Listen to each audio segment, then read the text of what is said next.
listeners, welcome to another great podcast. This is Satavisa. For this podcast, we have with us Mr. Iesh Dixit, CEO and co-founder of Powerplay. Powerplay is an end-to-end construction management SaaS platform that aids in the simplification of communication and synergizing collaboration within project teams in the construction industry. In his capacity within the organization, Iesh heads Powerplay's corporate team, orchestrating a range of business fostering activities like omnicorporal communication, curating and implementing the company's vision, and also evaluating the organization's short and long-term goals. Hello Iesh, welcome to Analytics Insight. It's great to have you here. Thanks, Satavisa. Great being here too. Thanks for having me. Thank you. Now, can you please give us a brief about Powerplay and its services? Yeah, sure. So, Powerplay, as you rightly mentioned, is an end-to-end SaaS platform for construction. And so I'll give some analogies. There are tech companies, software companies, product companies who use different SaaS platforms like Slack, Zoom, Google Workspace, etc. And but for industries like construction, which are second biggest contributor to GDP in India, employs more than 16 to 20 million people directly and more than 50 million people indirectly, is like 10 years behind in technology adoption. And these sectors and industries need different kinds of products, and that's where Powerplay comes in. So Powerplay is a SaaS product specified for construction industry. Now, I'll give you an example. So we can easily say that Powerplay is like, let's say, Slack for construction because it enables site-to-office communication. To explain this more, let me give an example. Imagine you are a construction contractor or a business. In construction, you usually do multiple construction sites at once. And these sites are geographically dispersed. Now, if you are a construction contractor on a daily basis, you want to understand what's happening on the sites in terms of work progress, what material was used, how much material is needed at each site, what bills came to site, how many labor came to site, did all the vendors report to the sites, etc., etc. And all of this information usually is exchanged on WhatsApp groups in India. And Powerplay basically replaces these WhatsApp groups and acts as a professional communication and collaboration app for construction industry. Why people use Powerplay instead of, let's say, WhatsApp, etc., is because other tools like WhatsApp or any other, let's say, mails, it is not possible to get till date summary of the project and understand how much money has to be collected for the site and how much money has to be paid for material and labor. So basically Powerplay provides organized visibility instead of just chronological visibility of events. Now, that is broadly what Powerplay does. I can go into specifics of services if you want. Yeah, that would be great. Cool. So, as I mentioned, that Powerplay helps people in construction site to construction office communication. So there is a back office or a central office in all construction businesses which has to coordinate with all the construction sites. So imagine you are a contractor based in Delhi NCR, and you will, if you are a contractor based there, you will have multiple sites. One might be in Gurgaon, one might be in Noida, one might be in, let's say, on Sona Road, one might be in, let's say, central Delhi, etc. And all of these sites have a lot of things going on and you need to collect this data. Powerplay's core value, which it solves for, is data collection from sites for the office teams. And data collection from sites has become much easier after the advent of affordable smartphones and affordable internet, because the people who operate on sites now can afford smartphones and can afford internet, and they now have started adopting to internet and becoming more digital in their workflows. So now, I would say Powerplay cannot be a better time for Powerplay to start something like this in India, because now all of these site teams have started using phones with internet, and the data collection problem is now possible to solve for construction businesses. 4 years ago, it was very difficult. People did not have phones, internet. They have to carry their laptops, collect data, and then some highly educated person has to collate that data and make reports, etc. Now they just have to use an app, which is Powerplay, and just feed data in it, and the reports come out automatically. So that is the first service that Powerplay launched. So in 2020, when we launched, the first thing that we launched was work progress in photos, which is the same thing. All these photos and what work happened on the site is being fed from the site, and the ops team can understand and make reports so that they can communicate internally or to the customers. That was the first service, and it was free. Later, we launched two more services in 2021. One was material management, and the other was workforce management. Material management. So imagine there is a construction business. As a business, you will have to incur some cost and make some money, and the money you make should be greater than the cost you incur. So all the progress that the contractors do, this progress enables them to collect money from customers, because contractors do a project and then collect money from the customers. So the first thing that we launched was to enable them to collect money faster from their customers, which was the collection of photos and how much work happened. For example, if you're a tiling contractor, you can use the app to figure out how much square feet of tiling have I finished on a site in Surat, so that I can ask the customer to pay for it. Right? That was the first thing. Now, to do this work, the other two things that we launched in 2021, to make sure that this work happens, you need two things. You need material. In Hindi, people usually, the jargon is, you need mal, and then you need labor.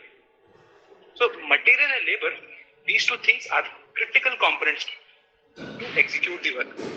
And the later two things that I mentioned are to manage it. So the first thing was about managing material. You can absolutely exactly know what material is in what quantity available and at what site if your business is using Powerplay. And also at what site, what labor came and how much do you need to pay to your workforce, etc. Now, when these three services were launched by mid-2021, we saw heavy improvement in the usage of the app. The businesses started using app multiple times in a week because a lot of their problems were solved. By the end of 2021, we saw that in the entire year, roughly 1% of India's construction happened on Powerplay. Because the app was so useful for people that they brought more of their projects, they told more of their contractors in the network, and everybody started using Powerplay. In early 2022, we released our latest product that we launched was a specific product for office teams. Now, as I mentioned, in a construction business, there are multiple sites, but there is a central office. So we launched the product for central office. In central office, there are multiple teams. We launched the product for one of the teams, which is the project planning software. Yeah, these are the 4 services we have launched till date. We have lots more in pipeline. Would love to answer any questions.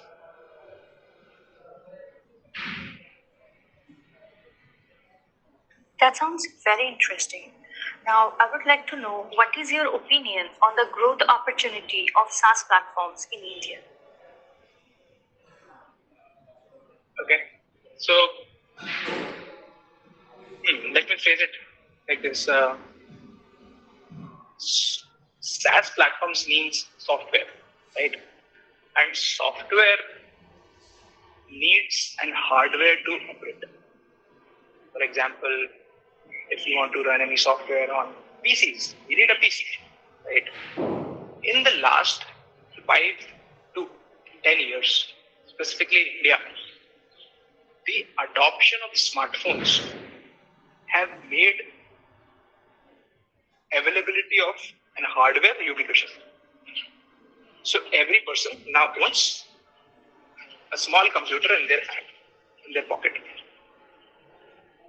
And in the last 5 to 10 years, this major change has been into place.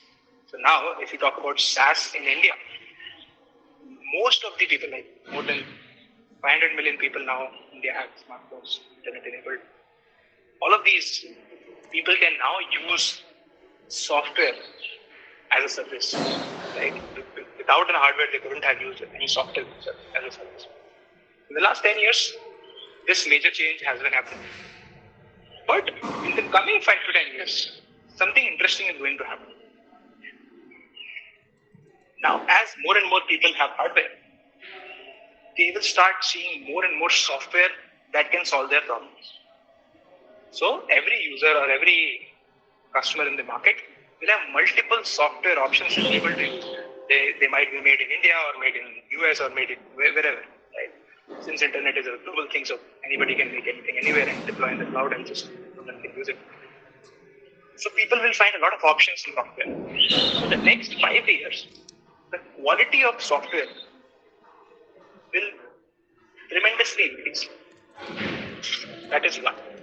Second thing is that since the software are readily available, and the quality is going to increase, you will find a few software will be highly engaging. For example, WhatsApp is again a software app, right? For a consumer or a normal person, they use software multiple hours in a week, in a day, sorry, not week. And since they're since WhatsApp launched WhatsApp Pay, you can pay money through WhatsApp. WhatsApp is used by everyone, and if WhatsApp wants, they can introduce this feature, and this feature will be used, and WhatsApp can have huge chunk of payments being made online through WhatsApp. The point I'm trying to make here is, all of these software which have high quality will have good distribution. They will be available to everyone, and these software can actually launch more and more things and engage customers more and more. So in the next 5 to 10 years, you will find consolidation being happening of these multiple apps and software that are being released and made available to the users. There will be consolidation happening with respect to time spent on the app. So for example, users spend roughly 70 minutes on Powerplay every day, right? And our bet is that as we move forward, in construction industry, everybody who is involved, who does projects, who work in projects, who give projects, will spend most of their time, work-related time, professional time on Powerplay. And since this will happen, Powerplay will have more and more leverage to launch more software within the app, more features within the app. So this is what I think, basically, improvement of quality and then consolidation of time spent on few apps rather than distributed on many apps.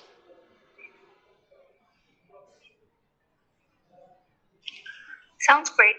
Thanks for explaining it so well. Now, I'm a little curious about what is your perspective on India's robust startup ecosystem? Okay. So, in 2010s, a lot of early promising startups like Flipkart, Myntra, Ola, etc., picked up the baton and they worked really hard and to make sure that Indian startup ecosystem booms, grows. They get attention of global investors. People want to invest in Indian markets. And in 2015 to 20, we have seen that happening. The number of startups have tremendously increased in the last 5 to 8 years. The number of unicorn startups have also increased. And all of this has happened because Indian startup ecosystem has delivered good amount of value to the investors in the first few years.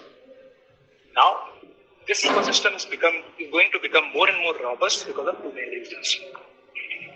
There's increasing confidence in Indian market of global investors, Indian plus investors outside India. And since this interest is increasing, more and more capital is going to be deployed, and more and more startups can then raise that capital and solve important problems and make businesses out of those. The second thing which is happening is the talent is being mobilized to startups. That great talent in our country, initially used to leave the country. Right? They used to go to US to do jobs and etc.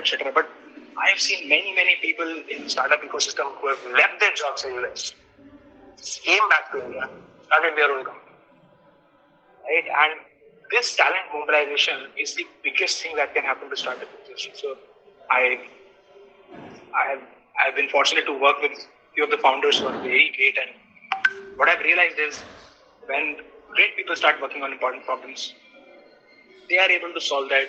They are able to raise funds. They are able to bring more people to work with them.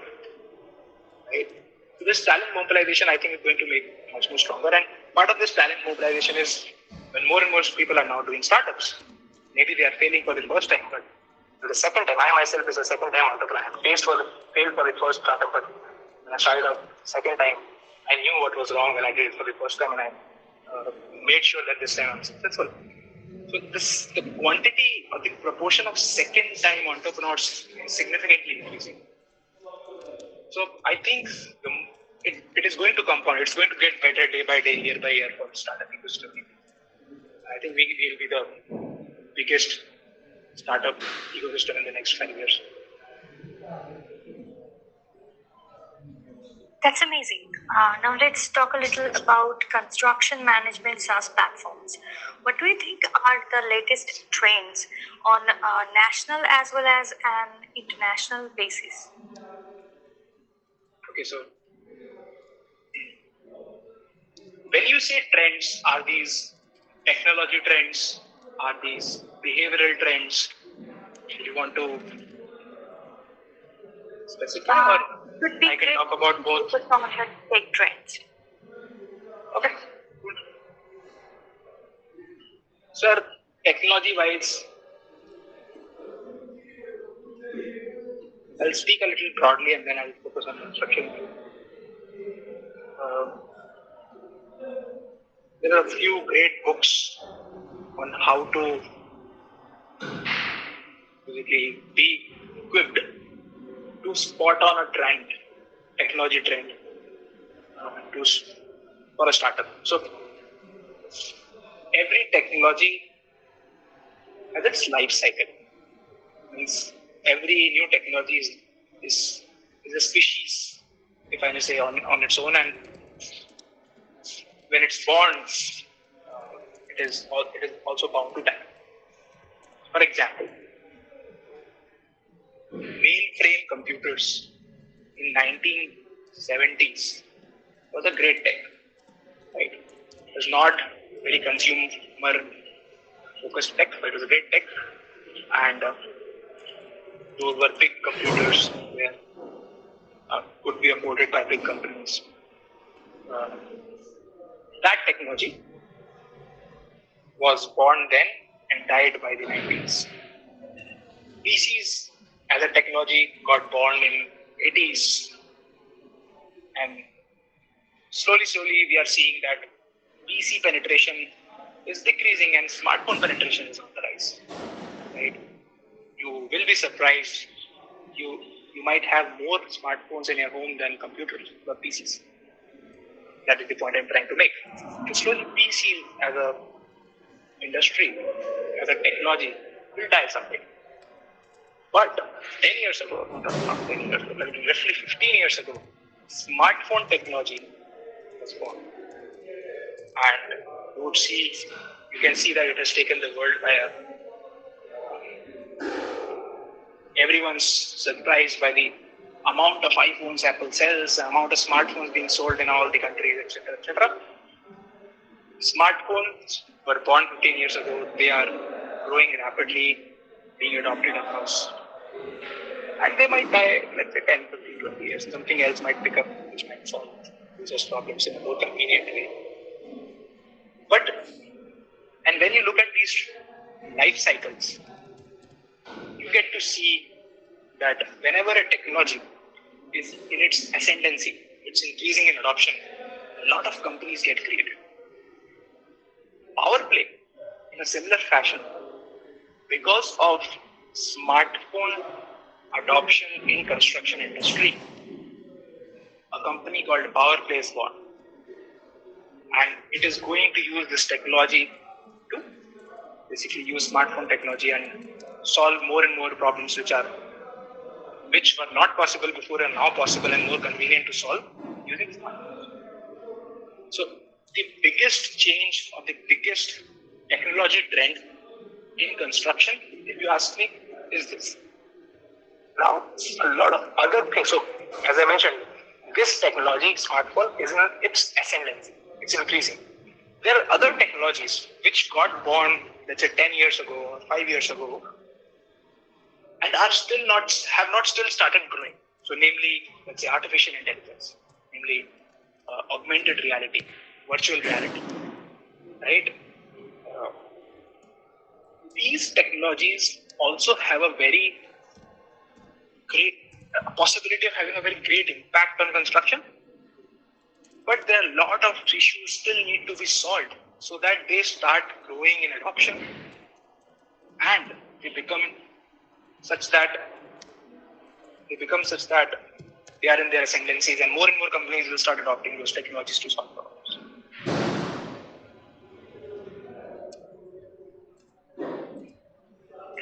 That's great. Now coming back to Powerplay, I'm curious that how the company is working with the SaaS developer community in India. Okay, so when you say software developers community or SaaS community, developers community, let's look at the past and then I'll tell you how Powerplay is thinking about it. So, as I told you, the technology, I mentioned in the last statement, that technology which is being primarily used in Powerplay is the smartphone technology with some web-based tech. And the smartphone tech usually has two main operating systems. One is iOS and other is Android. Right? 98 or 99% of the smartphones in the world operate on these two. So these two technologies, one is owned by Apple, one is owned by Android, Google. They release a lot of, so every quarter, every year, there are a lot of new changes in the technologies. In these technologies, for example, in iOS, you code in Swift, or in Android, you code in Kotlin or Java, whatever. So all these technologies release new things every quarter, every year, and developers, especially the good ones, really want to stay updated with these technologies, right? Because they love this whole libraries being released or new things being released so that they can test it out. Now, how Powerplay thinks about, in the past, we have seen that developers really enjoy working on these things, and smartphone as a tech, Powerplay focuses a lot that developers who work with Powerplay are able to try these new things. So we operate with all the new tech. So we operate with all the new languages, with all the new feature sets, with all the new libraries, so that the devs really like what they do. But this is the past. So startups have hired a lot of internal developers to develop products, and usually there are two types of hiring startups do, companies do. One is go with the route of, let's say, Zohos of the world, where they hire. Degree does not matter. They want to spend more time with grooming these people, and that pays off really well to Zoho. And the other way is to, when you want to grow fast and a lot of venture capital is deployed and faster results are expected, then people take more startup friendly approach, I would say, which are bringing expensive people, top of the market people, and working on problems faster, solving them faster, etc. So Powerplay took the second approach. Powerplay brought the best people in the market in the past 1 or 2 years.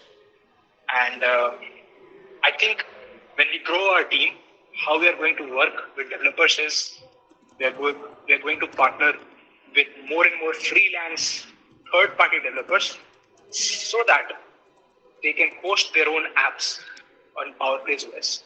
So when I say Powerplay's OS, as I mentioned before, people spend a lot of time on Powerplay, and with time we're making sure that they use Powerplay for their more professional use cases and they spend more and more time. When they do so, we'll be able to incentivize third-party developers or developers outside the company to make features and products for these users specific for construction industry. So I think presently it's in-house, great pool of talent. Moving forward in the future, it's going to be in-house plus third-party developers who can host their own apps on Powerplay.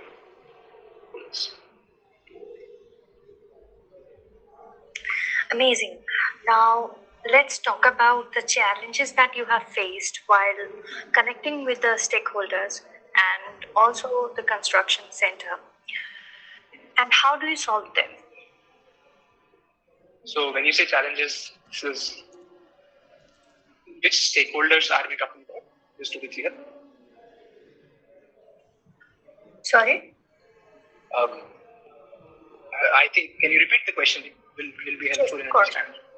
I am interested to know what kind of challenges you must have faced while connecting with the stakeholders and how to solve those problems. Okay. So there are two kinds of stakeholders for me. One is obviously while running a business, there are two major types of stakeholders. One is investors and one is the people you want to work with. And then the other set of stakeholders are the customers. Right? And customers organizations also have different kind of people inside them. Those are also stakeholders. So I'm going to talk about both of them. Let's start with the customers first. So I should tell a story here. So when we started in 2020, me and Shubham, my co-founder, we were a very unique kind of friends. He was really good with tech. I was really good with talking to people, and we really liked solving problems that would scale faster, solve problems at a bigger scale. And when we started exploring of making a company of our own in mid of 2019, we worked on a lot of ideas, and the one thing that we were good at is when we got an idea, we made a quick prototype, went to the users, gave it to them, saw if they were using it, came back, improved, and all of these things, the iterations in the early days. And when we started working on Powerplay, we converted our first customer just on design. We did not make a prototype or a product. That gave us a lot of confidence that there is a problem which people are willing to pay for without seeing a product. And that was the genesis of Powerplay. But when we started solving those problems, one of the major challenge in convincing a construction business to use software was that none of the office team members were convinced that their site teams will use the software. There is a general mental block where they feel that site team is not tech savvy. They will not use software. They even feel that the site teams are not very literate and they won't be able to use software for professional purposes. And this was a little obvious if you look back now, but for us it was a surprising thing, and that was the biggest challenge we had to solve for the first year. And how we solved it was very different. So what we did is we made the mobile app free to use, and we targeted site team people, and we solved problems of site team. Now, when we solved problems for site teams, they started using Powerplay. And now, when their office teams got an invite or persona in the construction industry, so if you talk to a site supervisor, I was talking to one of them, I was having tea with them in Indranagar, and I asked him, boss, when do you go to site? So when do you go to your construction site? When do you come back? I was shocked. That person was the first person to come on the site. He was the last person to go. Right? He had a lot of responsibilities of execution. And what we realized is that this person is already bundled, too much work is already being given to him.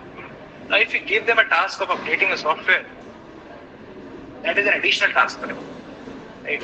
So instead of giving additional tasks to this guy, I think software will only be penetrated when we solve the problem of this guy. So for example, that supervisor used to spend 30 to 45 minutes per day in making a report, right? Because he has to go home, open Google Docs, bring all the photos from mobile to some computer, and then see the plan, and then update a Google Doc, make it a PDF, and send. That happens in clicks on Powerplay. So we made this culture of solving problems of site teams very fast, and I think that's how we doubled on this. Now, coming to the other set of stakeholders, so which are the people you want to work with in the investors. See, investors know construction is a big one, right? It's the second biggest contributor to GDP. What they don't really believe is why now? Why tech is going to be adopted in construction now, right? And when we started, we didn't have a product that was difficult to answer. We could not tell them why this will happen now.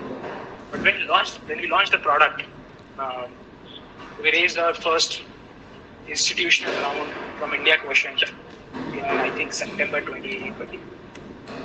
And before then, very few VCs were able to understand why now, why software will be adopted in construction. But when we made the product, people were using the product. We saw them using the product, and we got this confidence that people are going to use this. And that's what India Quotient saw back then, and they invested. So the biggest challenge was to tell investors, okay, it's a big market, but why people will use tech? Why now, right? Now coming to the people you want to work with. See, construction by industry, if you ask any developer, or a product manager, or a designer, right, none of them can have a lot of empathy for construction teams, workers, supervisors, because they have never been in their shoes. So the biggest challenge for us was to build this empathy. For us, we had to show them how difficult it is to be a supervisor in construction, and how tech and good design can solve those problems. Once the people who we wanted to work with had that empathy, saw how bigger this problem is and how big a business this can become, then it became easier to convince them, to keep them motivated. And now we have the best class of people working with us, and everybody's sort of self-motivated. They understand, they have a lot of empathy with the users. Nothing in the company happens if it's not user first. So yeah. That's really interesting. Now, lastly, I want to ask you, what are the future plans you have for the growth of Powerplay? So as I mentioned, in 2021, roughly 1% of India's construction happened on Powerplay. In a single day, broadly 2.5 lakh workers in a single day were managed on Powerplay. Overall, 1,100 crores worth of material, $147 billion worth of material was managed on Powerplay. Now these numbers were achieved by 35 people. Right? That is the power of software, and we deeply believe, we have a DNA in the company that believes in this. And the next big goal that we want to achieve in 2022 is to say that 1% of the world's construction happened. That is the more big and audacious goal that we want to reach. Now, in terms of growth metrics, yes, we want to reach 1 million users. We want to reach 1 million in annual recurring revenue. All of these will follow if we keep doing this. And obviously, when I say this, we are expanding globally. We are already live in US. We'll be live in other countries very soon. That sounds amazing. I'm sure this is definitely going to help all of our listeners too. Thank you, Iesh, for joining us today. It was great talking to you. It's been a pleasure. Thanks a lot.